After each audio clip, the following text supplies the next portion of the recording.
Good morning students, BSc second year स्टूडेंटों का Bhagwati PG college online classes में एक बार फिर से स्वागत है।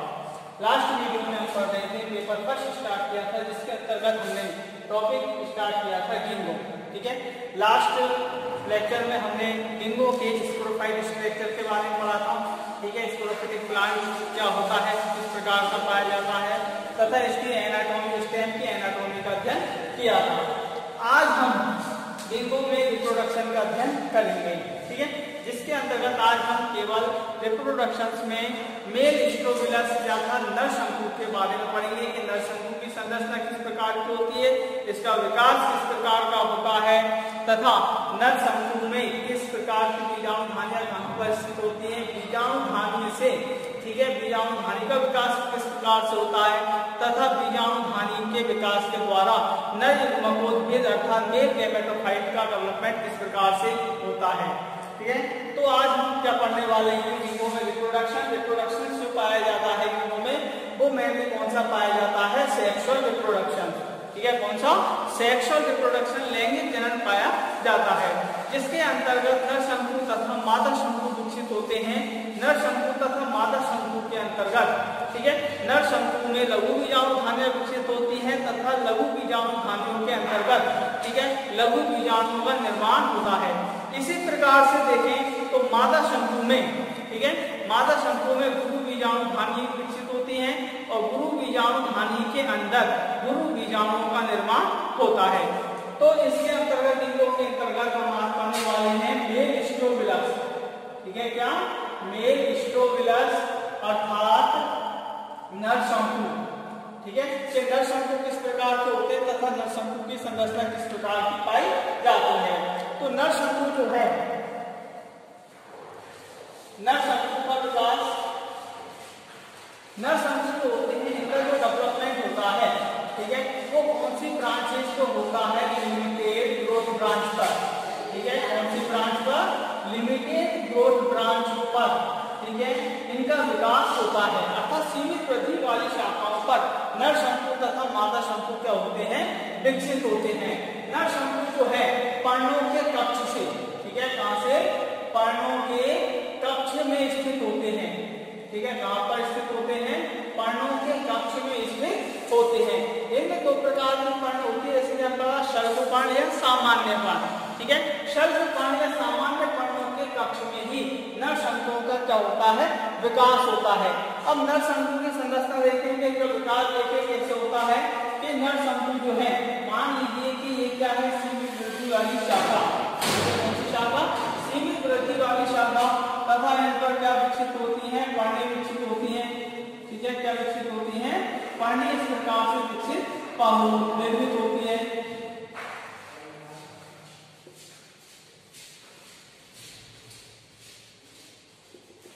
ये क्या है, लिमिटेड ग्रोथ ब्रांच। ठीक है, इसमें ये पर्ण है, पर्णों के कक्ष से ही किसका विकास होता है, नर शंकु का विकास होता है। इस प्रकार से ये क्या है, नर शंकु है जो कि एकल रूप में, ठीक है, या समूह में विकसित होते हैं। ठीक है, नर शंकु जो है एकल रूप में या समूह में विकसित हो सकते हैं।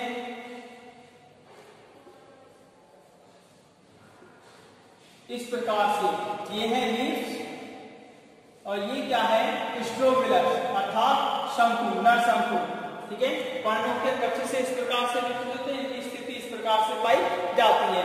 नर शंकु की यदि संरचना देखें तो नर शंकु जो है पर्णों के कक्ष में विकसित होती है तथा इसके आधार पर, ठीक है, नर शंकु के आधार पर क्या स्थित होता है, स्टॉक पाया जाता है अर्थात व्रंतनुमा संरचना स्थित होते हैं। ये व्रंतनुमा संरचना जो है किससे जुड़ी रहती है, स्टेम से, लिमिटेड शाखा से जुड़ी हुई रहती है तथा इसके मध्य में, ठीक है, बिल्कुल सेंट्रल पार्ट में क्या स्थित होता है, एक सेंट्रल एक्सिस स्थित होता है, केंद्रीय अक्ष, मुख्य अक्ष, केंद्र में मुख्य अक्ष उपस्थित होती है शंकु के, जिसको क्या कहते हैं हम, सेंट्रल एक्सिस। ठीक है, क्या कहते हैं, सेंट्रल एक्सिस कहते हैं अर्थात केंद्रीय अक्ष कहते हैं तथा इसके दोनों पार्श्व में, ठीक है, इसके दोनों पार्श्व में ही किसका विकास होता है, लघु बीजाणु पर्णों का इस समूह इस प्रकार से पाया जाता है। ठीक है, क्या पाया जाता है, पाया जाता है तथा इसलिए क्या है, नाइट्रोफिलस। ठीक है, क्या है, माइक्रोफिलस अर्थात बीजाणुपर्ण, लघु बीजाणुपर्ण तथा लघु बीजाणुपर्ण के आधार पर या नीचे की ओर क्या विकसित होती है, बीजाणुधानियां विकसित होती हैं। इस प्रकार से ये क्या है, पूरे हमारे मेल स्टोमलस की सामान्य से बाहर से दिखने वाली संरचना। यदि इसकी आंतरिक संरचना देखें, एक लघु नर शंकु की बात करें, इसके पार्ट्स की बात करें, तो इसके आधार पर, ठीक है, ये क्या होता है, व्रंतनुमा संरचना निर्मित होती है। इस व्रंतनुमा संरचना को क्या कहते हैं, स्पोरेंजियोफोर, ठीक है, क्या कहते हैं, स्पोरेंजियोफोर कहते हैं, अर्थात बीजाणु धानी आधार, लघु बीजाणु धानी आधार कहते हैं, लघु बीजाणु धानी घर कहते हैं। तथा इसके शीर्ष भाग पर एक फूली हुई संरचना पाई जाती है। इस प्रकार से क्या पाई जाती है, फूली हुई संरचना पाई जाती है इसके शीर्ष भाग पर। इस फूली हुई संरचना को क्या कहते हैं, हम हेम्प कहते हैं। क्या कहते हैं, हेम्प कहते हैं, इस फूली हुई संरचना को हेम्प कहते हैं।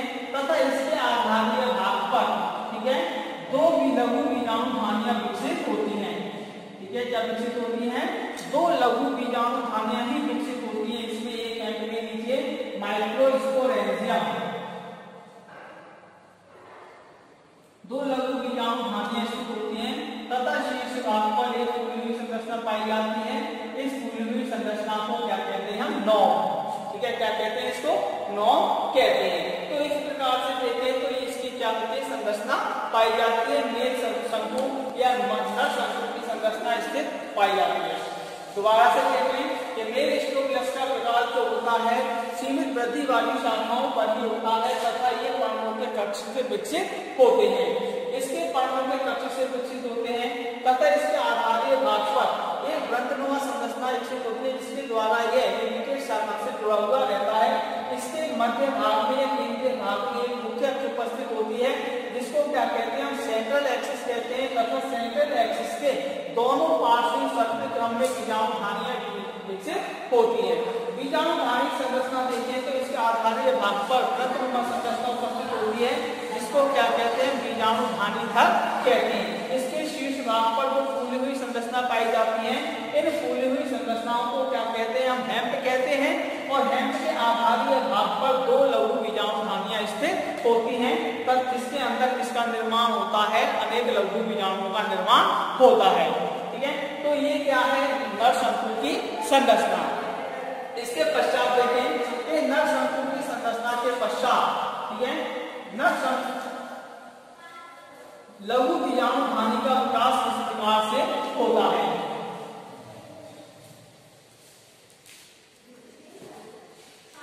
Development of microsporangium, development of microsporangium, लघु बीजाणु धानी का विकास। लघु बीजाणु धानी का विकास पहले ही हम पढ़ चुके हैं कि बीजाणु धानी का विकास जो होता है दो प्रकार से होता है, एक तो लेप्टोस्पोरेंजिएट टाइप और सेकंड यूस्पोरेंजिएट टाइप। तो विंगों में जो लघु बीजाणु धानी का विकास होता है वो मैंने कौन से प्रकार का पाया जाता है, यूस्पोरेंजिएट प्रकार का पाया जाता है। ठीक है, कौन से प्रकार का, यूस्पोरेंजिएट प्रकार का डेवलपमेंट पाया जाता है।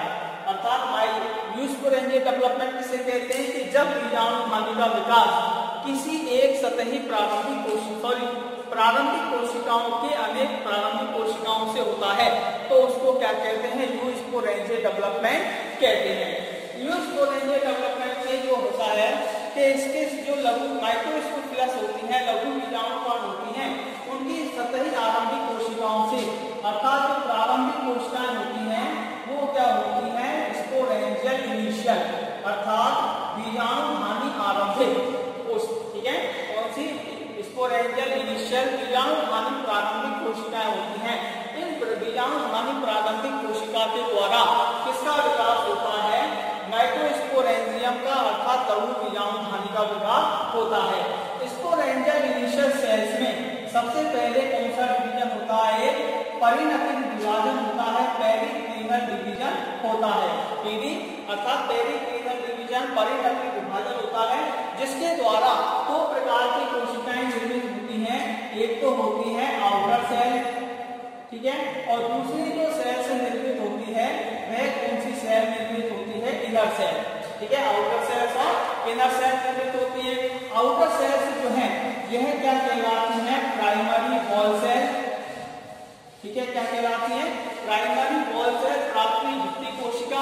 जबकि इनर सेल्स जो है यह क्या कहलाती है? प्राइमरी स्पोरोजिनस सेल, ठीक है। कौन सी सेल? प्राइमरी स्पोरोजिनस सेल्स कहलाती है, प्राइमरी बीजाणुधानी कोशिका कहलाती है। प्राइमरी वॉल सेल्स में क्या होते हैं? मल्टीपल डिवीजन होते हैं, अनेक डिवीजन पाए जाते हैं, ठीक है। अनेक परिणतिक और अपरतिक विभाजन होते हैं, जिसके द्वारा किसका निर्माण होता है? मल्टीलेयर्ड वॉल का फॉर्मेशन होता है, ठीक है। बहुस्तरीय भित्ति का निर्माण होता है। प्राइमरी वॉल सेल से अनेक विभाजनों के द्वारा बहुस्तरीय भित्ति का निर्माण होता है, तथा इसकी जो इनर मोस्ट लेयर होती है, ठीक है, कौन सी लेयर?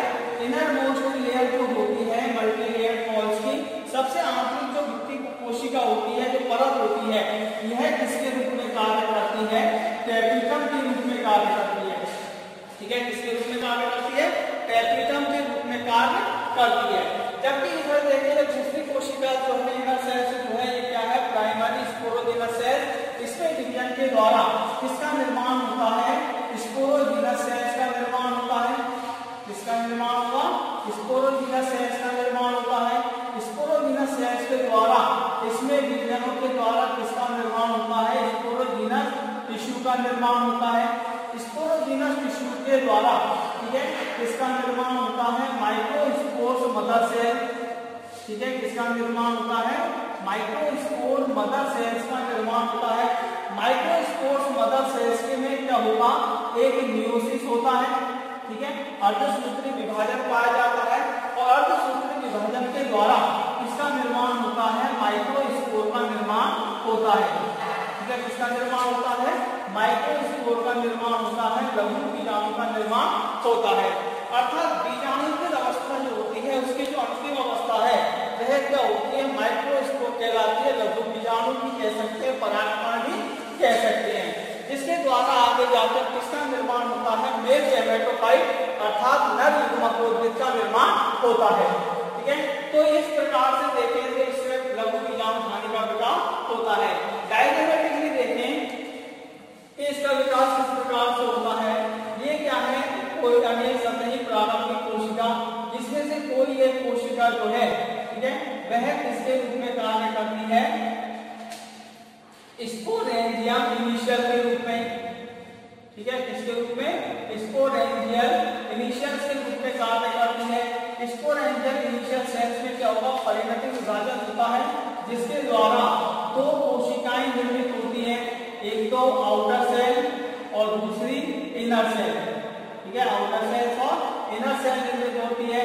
आउटर सेल्स जो है वह क्या कहलाती है? प्राइमरी वॉल सेल, ठीक है। जबकि जो इनर सेल्स जो है वह क्या कहलाती है? प्राइमरी स्पोरोजिनस सेल, ठीक है। कौन सी सेल? प्राइमरी स्पोरोजिनस सेल्स कहलाती है।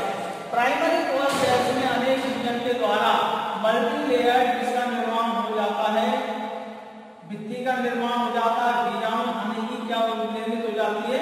भित्ति निर्मित हो जाती है।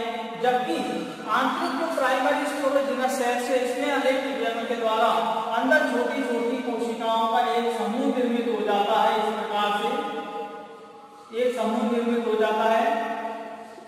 इस समूह को क्या कहते हैं हम? बीजाणुजन ऊतक अर्थात स्पोरोजिनस टिश्यू, ठीक है। क्या निर्मित हो जाता है? स्पोरोजिनस टिश्यू निर्मित हो जाता है, बीजाणुजन ऊतक निर्मित हो जाता है, ठीक है। बीजाणुजन ऊतक के द्वारा, ठीक है, इसके अंदर स्पोरोजिनस टिश्यू की जो कोशिकाएं हैं वह किसमें कन्वर्ट हो जाती हैं? माइक्रोस्पोर्स मदर सेल्स में निर्मित हो जाती हैं। इसका निर्माण हो जाता है माइक्रोस्पोर्स सेल्स में कन्वर्ट हो जाती है। इस प्रकार से ये लेयर और अंदर किसका निर्माण हो जाता है, अनेक माइक्रोस्पोर्स मदर सेल्स का निर्माण हो जाता है। नेक्स्ट, माइक्रोस्पोर मदर सेल्स में डिवीजन के द्वारा इस प्रकार से लास्ट स्टेज देखें तो ये क्या है, लघु बीजाणु धानी, जो कि कैसी होती है, एक अंडाकार शेप की होती है तथा इसके अंदर जो सबसे आंतरिक परत है वह क्या निर्माण कर लेती है, इस प्रकार से कैपिटल का निर्माण कर लेती है, जो परिपक्व लघु बीजाणु धानी में क्या हो जाती है, अभाषित हो जाती है तथा अंदर अनेक लघु बीजाणुओं का माइक्रोस्पोर्स के द्वारा अनेक लघु बीजाणु इसके अंदर निर्मित हो जाते हैं। इस प्रकार से देखते हैं तो इसमें लघु बीजाणु धानी का विकास होता है। ठीक है, दोबारा से देख लें कि लघु बीजाणु धानी का विकास किस प्रकार से होता है। यूस्पोरेंजियल टाइप का होता है। स्पोरेंजियल इनिशियल्स में परिवर्तित विभाजन के द्वारा दो प्रकार की कोशिकाओं का निर्माण होता है, एक तो आउटर सेल, दूसरी इनर सेल। आउटर सेल्स क्या कहलाएगी, primary wall cell. Inner cells क्या कहलाती है, primary sporogenous cell. Primary wall cells में अनेक डिवीजनों के द्वारा एक बहुस्तरीय भित्ति का निर्माण होता है, मल्टीलेयर्ड वॉल का निर्माण होता है, जिसकी सबसे इनर मोस्ट सबसे आंतरिक परत होती है वो क्या कहलाती है, टेपिटम कहलाती है। इनर सेल से जो है वह क्या कहलाएगी, प्राइमरी स्पोरोजिनस सेल, जिसके द्वारा स्पोरोजिनस सेल्स का निर्माण होगा। अंदर स्पोरोजिनस टिश्यू कोशिकाओं का समूह निर्मित हो जाता है, जिसकी कोशिकाएं किसमें कन्वर्ट हो जाती है, माइक्रोस्पोर्स मदर सेल्स में, और इसके आर्धसंयुक्त विभाजनों के द्वारा किसका निर्माण हो जाता है, लघु बीजाणु का अर्थात परागकणों का निर्माण हो जाता है। माइक्रोस्पोर्स में आगे विभाजन के द्वारा किसका विकास होता है, नरयुग्मकोद्भिद का विकास होता है। तो इस प्रकार से देखते हैं तो माइक्रोस्पोर्स निर्मित हो जाता है। माइक्रोस्पोर्स के द्वारा ठीक है आगे जाकर कौन सी अवस्था निर्मित होती है, गैमेटोफिटिक स्टेज। ठीक है, कौन सी स्टेज, गैमेटोफिटिक स्टेज निर्मित होती है, युग्मकोद्भिद अवस्था निर्मित होती है, जिसके द्वारा लघु बीजाणु से किसका निर्माण हो जाता है, नरयुग्मकोद्भिद का विकास होता है। नेक्स्ट देखें, development of male gametophyte.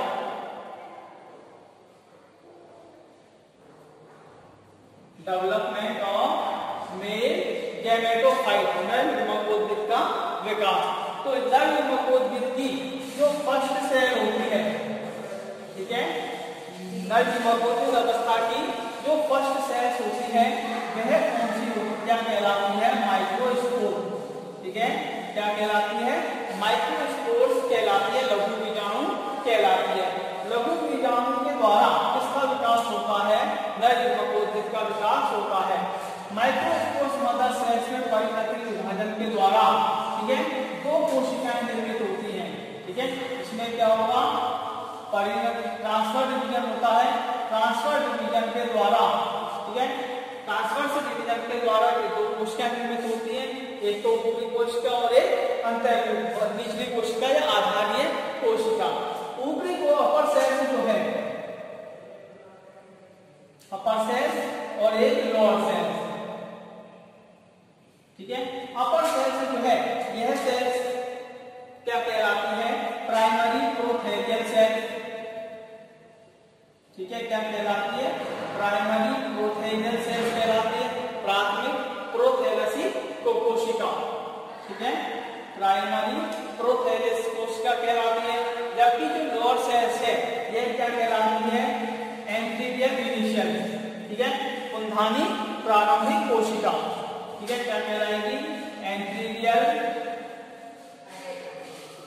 Initial या प्राइमरी सेल। प्राइमरी प्रोथेलियल सेल में आगे किसी भी प्रकार के डिवीजन नहीं होते। एंथीरियल प्राइमरी सेल जो है कुंधानी प्रारंभिक कोशिका है, इसमें क्या होगा, पुनः डिवीजन होता है। पुनः डिवीजन के द्वारा इसमें फिर दो कोशिकाएं का निर्माण होता है। कौन सी कोशिकाएं बनती है, सेकेंडरी प्रोथेलियल सेल। ठीक है, कौन सी सेल, सेकेंडरी प्रोथेलियल सेल से निर्मित होती है। तथा दूसरी जो कोशिका बनती है वो कौन सी बनती है, एंथीरियल सेल।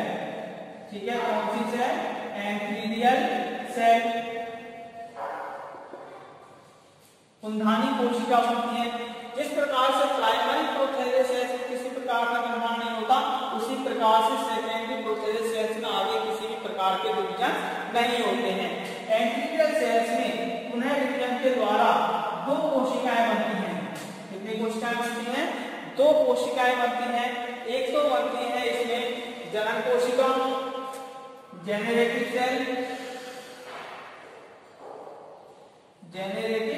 सेल, और दूसरी सेल जो है वो कौन सी बनती है? Tube cell. ठीक है, कौन सी सेल?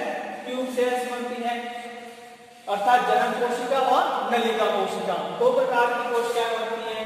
अब इसमें मेल गैमेटोफाइट का जो डेवलपमेंट है उसको यदि देखें, उसको हम चरणों में बांटें तो चरणों को किस हिसाब से बांटा गया है? पॉलिनेशन के द्वारा।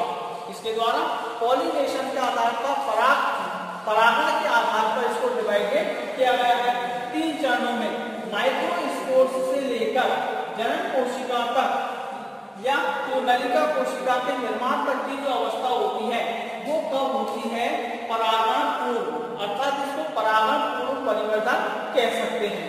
ठीक है, डेवलपमेंट ऑफ बिफोर पॉलिनेशन। इसके पश्चात यहाँ पर, ठीक है, इस अवस्था पर जब परागण इस अवस्था तक पहुंच जाता है लघु बीजाणु, तो उसके पश्चात क्या हो जाता है? पॉलिनेशन, अर्थात परागण हो जाता है। परागण के वक्त देखें तो जो मेल गैमेटोफाइट है उसमें कितनी कोशिकाएं निर्मित हो गई? 3 कोशिकाएं, 1 सेल, 2 सेल, ठीक है, 3rd cell and 4th cell. ठीक है, प्राइमरी प्रोथाइलस है, सेकेंडरी प्रोथाइलस है, जेनेरेटिव सेल्स और ट्यूब सेल, अर्थात 4 कोशिकीय अवस्था में क्या होता है? पॉलिनेशन होता है। पॉलिनेशन के पश्चात ट्यूब सेल्स के द्वारा तो किसका निर्माण हो जाता है? पोलन ट्यूब का निर्माण हो जाता है। ठीक है, किसका निर्माण हो जाता है? आगे जाकर पोलन ट्यूब पराग नलिका का निर्माण हो जाता है। जेनेरेटिव सेल्स आगे जाकर 2 प्रकार की 2 कोशिकाएं निर्मित करती हैं। एक तो बनाती है बॉडी सेल, ठीक है, कौन सी कोशिका? बॉडी सेल्स बनाती है, तथा दूसरी कोशिकाएं जो बनती है वो किसका निर्माण कर लेती है? स्टॉक सेल्स का निर्माण कर लेती है, बल्क कोशिका का निर्माण कर लेती है। बॉडी सेल्स में आगे डिवीजन के द्वारा किसका निर्माण हो जाता है? मेल गैमेट का निर्माण हो जाता है। ठीक है, किसका निर्माण होता है? मेल गैमेट का निर्माण होता है, अर्थात 2 नर युग्मकों का निर्माण हो जाता है बॉडी सेल्स के द्वारा।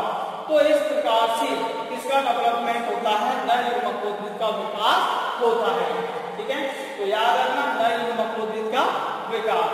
तो ये है वीडियो में आज मेल स्टोफिलस के बारे में, मेल रिप्रोडक्टिव सिस्टम के बारे में, नर जननांगों के बारे में, स्थिति के लघु बीजाणु नरतंतु की संरचना क्या होती है, लघु बीजाणु धानी का विकास किस प्रकार से होता है और मेल गैमेटोफाइट का विकास किस प्रकार से होता है। नेक्स्ट लेक्चर में हम मादा जननांग, मादा शंकु, फीमेल कौन के बारे में अध्ययन करेंगे। Thank you.